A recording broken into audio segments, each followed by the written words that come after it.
محترم ناظرین و سامعین السلام علیکم ورحمۃ اللہ۔ طب نبوی صلی اللہ علیہ وآلہ وسلم میں آج ہمارا موضوع رسولیاں، رحم کی رسولیاں خواتین میں جو کہ اووریز میں ہو سکتی ہیں یا پورے پیلوس میں کسی بھی جگہ جو رسولیاں پائی جاتی ہیں یا پھر جسم میں کہیں بھی ہونے والے ٹیومرز، یہ ہمارا آج کا موضوع ہے۔ سسٹ اور پی سی اوز بھی پولیسسٹک اووریز عام طور پہ بہت مشہور ہے۔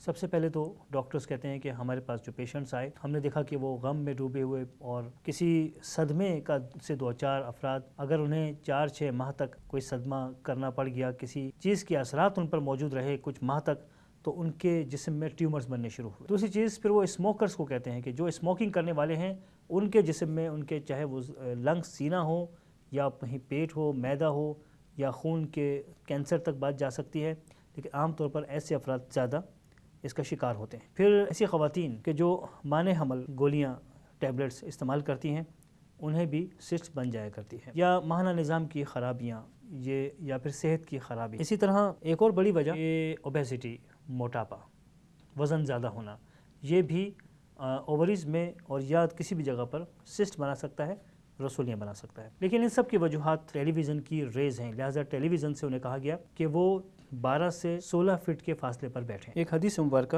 ابن ماجہ اور الحاکم اور ابن عساکر میں، جس کا مفہوم ہے، یہ ایک صحابی بیان کر رہے ہیں کہ میں نے رسول اللہ صلی اللہ علیہ وسلم کو کہتے سنا، وہ فرماتے تھے کہ تمہارے لیے سنا اور سنوت موجود ہیں، ان میں ہر بیماری سے شفا ہے سوائے سام کے۔ میں نے پوچھا کہ یا رسول اللہ صلی اللہ علیہ وسلم سام کیا ہے؟ فرمایا موت۔ عام طور پہ ہم اسے سنا مکی کے نام سے بھی جانتے ہیں، اور سنوت سے مراد سوئے کے بیج لیے جاتے ہیں۔ تو سنا اور سوئے کے بیج جب ملا کر کسی نسخے کے ساتھ استعمال کیے جاتے ہیں تو اس میں جسم میں موجود وہ اجزاء جو جسم کو ناقابل تلافی نقصان پہنچا سکتے ہیں، ان دونوں چیزوں میں یہ صلاحیت ہے کہ وہ جسم سے ان کو خارج بھی کرتے ہیں، جسم کو نقصانات سے بچاتے ہیں۔ اور آج ہم یہ جانتے ہیں کہ پی سی اوز کے علاج میں سنا کو بہت مقبولیت حاصل ہے۔ بہت سارے مرکبات دنیا میں ملتے ہیں اور انہیں ٹیومرز کے لیے اور سسٹ کے لیے، رسولیوں کے لیے استعمال کیا جاتا ہے۔ آپ ایک نسخہ طب نبوی صلی اللہ علیہ وسلم سے ملاحظہ فرمائیے جس میں ان ادویات کو استعمال کیا گیا ہے جو جسم سے رسولیوں کو ختم کرتی ہیں۔ سوئے کے بیج 7 گرام، کلونجی 20 گرام، کشت شیریں 85 گرام، کاسنی کے بیج 20 گرام، تخم ریحان 7 گرام، میتھی دانہ 20 گرام، اور